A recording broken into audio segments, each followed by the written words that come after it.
السلام علیکم ورحمۃ اللہ وبرکاتہ۔ رمضان المبارک کا مہینہ آنے والا ہے۔ اس مبارک مہینے کے آنے سے پہلے کون کون سے اعمال ہیں جسے درست کرنا چاہیے، اور وہ کون کون سے عبادتیں ہیں جس میں اضافہ کرنی چاہیے۔ جب شعبان کا مہینہ آتا تھا تو اللہ کے نبی صلی اللہ علیہ وسلم اپنے کن کن عبادتوں میں اضافہ کر دیا کرتے تھے۔ ہم اللہ سے کون کون سی دعائیں مانگیں، رمضان المبارک کی سب سے بڑی تیاری کیا ہے، انہی سب چیزوں کو آج کی اس ویڈیو میں مولانا طارق جمیل صاحب سے سمجھنے والے ہیں۔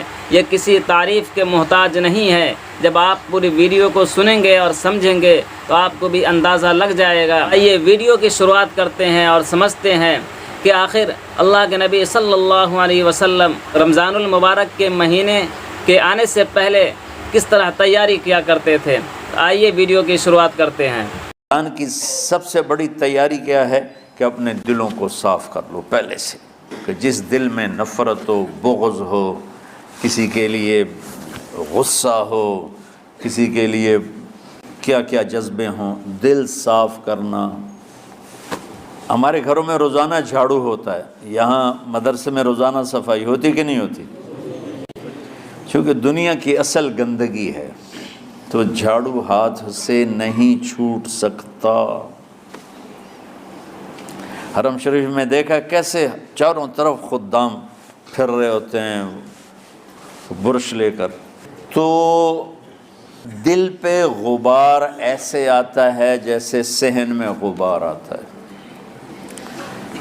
دل پہ گندگی ایسے آتی ہے جیسے صحن میں آتی ہے۔ تو ہم نے نظام بنایا ہوا ہے، لوگ وہ کر رہے ہیں، وہ روزانہ جھاڑو دیتے ہیں۔ تمہارا دل ایک آنگن ہے، ایک صحن ہے، اس میں بغض، نفرت، حسد، پتہ نہیں کیا کیا گندگیاں آئیں گی اور آتی رہیں گی۔ بچوں ایک کام کرو، جھاڑو پکڑ لو، صاف کرو۔ یا اللہ معاملہ تجھ سے کرنا ہے، لوگوں سے نہیں۔ کسی نے برا کہا، کسی نے غیبت کی، کسی نے گالی دی، کسی نے دھکا دیا، کسی نے حق مارا، کسی نے کچھ کیا، یا اللہ تیرے سپرد میں نے اپنے دل کو سب سے صاف کیا، میں نے اپنے دل کو سب سے صاف کیا۔ یہ اتنی بڑی عبادت ہے کہ بڑے بڑے نفلوں والے، تہجد والے، حج عمرے روزے والے تمہیں نہیں پکڑ سکیں گے، چونکہ اس کا کرنے والا دنیا میں کوئی نہیں ہے۔ نفل پڑھنے والے تو بے شمار ہیں، عمرے کرنے والے بے شمار ہیں، علماء بے شمار ہیں، حاجی بے شمار ہیں، سخاوت کرنے والے بے شمار ہیں، لیکن اس ٹکڑے کو صاف کرنے والا لاکھوں میں ایک بھی نہیں ہے۔ مشکل کام ہے، آپ یہ سیکھ لیں، صاف کرو، صاف کرو، صاف کرو۔ یہ رمضان کی سب سے بڑی تیاری اور علم کو حاصل کرنے کی سب سے بڑی چابی ہے کہ اپنے دل کو کھلا کر لو۔ کوئی چیز خالی ہوگی تو کچھ آئے گا۔ جس دل میں بغض بھرا ہو، نفرت بھری ہو، حسد بھرا ہو، کینہ بھرا ہو، اس میں خاک آئے گا، اس میں تو علم کی ایک کرن بھی نہیں آئے گی۔ اس زبان سے چاہے جتنے مرضی موتی بکھیرے، دل اس کا اندھا ہوگا۔ لا تعمل ابصار ولکن تعمل قلوب التي في الصدور۔ یہ آنکھوں سے اندھے نہیں، دل سے اندھے ہیں۔ تو بچوں اپنے دل کو صاف کرنا سیکھو۔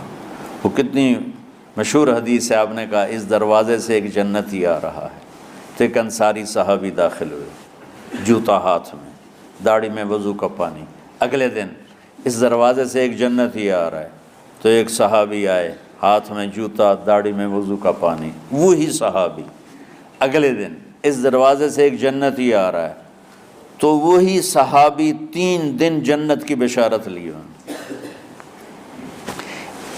اس صحابہ کی جماعت میں ایک شخص ہیں جن کا نام ہے عبداللہ بن عمر بن عاص۔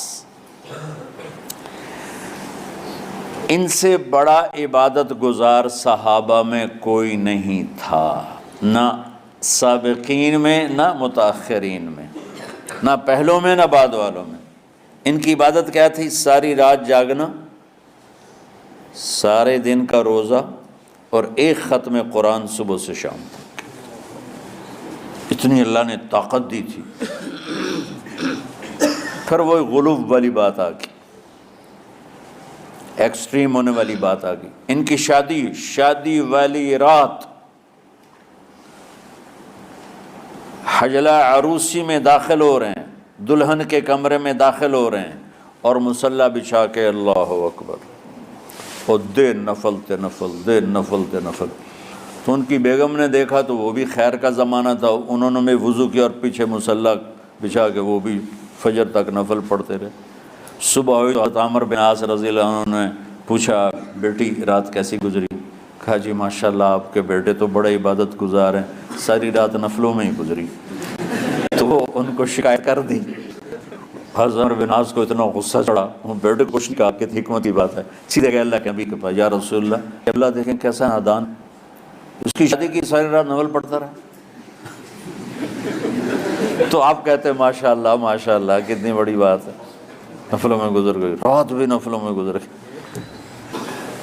تو آپ نے حضرت عبداللہ بن عمر کو بلا کے ڈانٹا کہ تو نے مہینے میں 3 دن روزے رکھنے ہیں، بس اس سے زیادہ نہیں رکھنے، اور ہفتے میں 1 قرآن ختم کرنا ہے. کہا یا رسول اللہ میرے اندر طاقت زیادہ ہے. پھر اچھا 15 دن روزے رکھنے، کہنے میرے اندر طاقت زیادہ ہے. آپ اس کو تھوڑا تھوڑا کر کے گھٹاتے رہے اور وہ ہر دفعہ نہیں یا رسول اللہ میرے اندر طاقت زیادہ ہے. تو آخر میں آپ نے کہا اچھا چلو صوم داؤدی پہ آ جاؤ، 1 دن روزہ رکھو، 1 دن افطار کرو، اور 3 دن سے پہلے قرآن ختم نہیں کرنا. اب یہ دیکھ رہے ہیں ابھی اٹھیں گے، اٹھے نا، فجر کی اذان پہ اٹھے. اب یہ تو حیران پریشان ہو گئے کہ یہ کیا ہو. اس زمانے میں تو منافق تہجد نہیں چھوڑتے تھے ڈر کے مارے کہ پتہ نہ چل جائے ہمارے کفر کا. تو یہ چاچا جنت بھی لے گیا تو ستا بھی پیا کہ چلو کل دیکھوں گا. اگلی رات پھر چادر سر پہ کر کے اور یوں سوراخ کر کے لیٹے ہوئے اور دیکھ رہے. چاچا پھر تشریف لے اور سرانے پہ سر رکھا، اللہم بسمک منہ تو وہ آہیا ہو گئے. فجر کی اذان پہ اٹھے. یہ اور پریشان ہو گئے کہ میرا نبی کا فرمان تو سچا ہے، اس میں تو شک بھی کفر ہے، لیکن عمل کیا ہے جس پر اس کو جنت کی بشارت ملی؟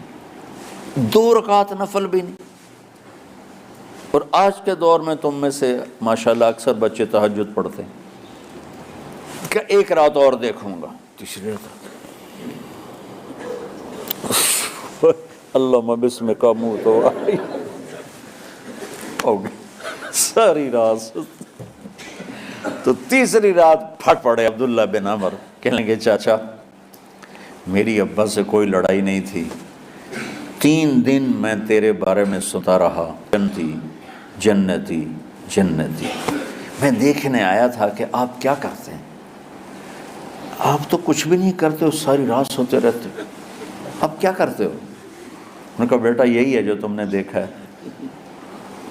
اب ان کو سمجھ میں نہیں آ رہا کہ یہ جوڑ کیسے بٹھاؤں، ادھر جنت کی بشارت، ادھر ساری رات خراٹے. اب یہ اس میں جوڑ کیسے بٹھاؤں، کیونکہ نبی کی بات تو غلط ہو نہیں سکتی. تو اب وہ ایسے بڑے بے دل سے ہو کر واپس مڑے، پتہ نہیں کی چکر ہوئے گی کوئی گل. جب وہ دروازے تک پہنچے تو کہنے لگے بیٹا ادھر آنا. واپس آئے، کہا میں تمہیں اصل راز کی بتاتا ہوں. کہا جائے کیا ہے؟ تو یہاں ہاتھ رکھا، کہا یہ جو دل ہے نا اس میں کسی انسان کی نفرت نہیں.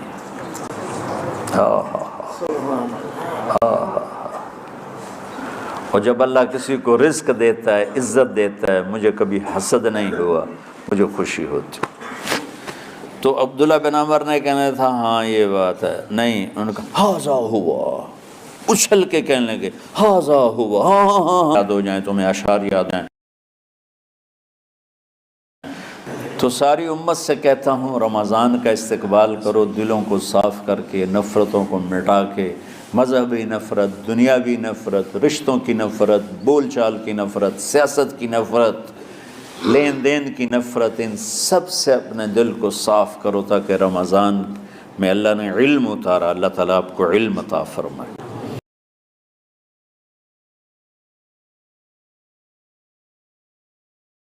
میں امید کرتا ہوں کہ اس ویڈیو میں آپ کو پوری بات سمجھ میں آ گئی ہوگی۔ اگر یہ ویڈیو پسند آئی ہے تو ویڈیو کو لائک اور شیئر ضرور کریں۔ ہمارے چینل پہ پہلی بار آئے ہیں تو ہمارے چینل کو سبسکرائب کریں۔ انشاءاللہ ہم آپ تک اچھی معلومات اور دین کی صحیح معلومات لے کر آتے رہیں گے۔ تب تک کے لیے خدا حافظ۔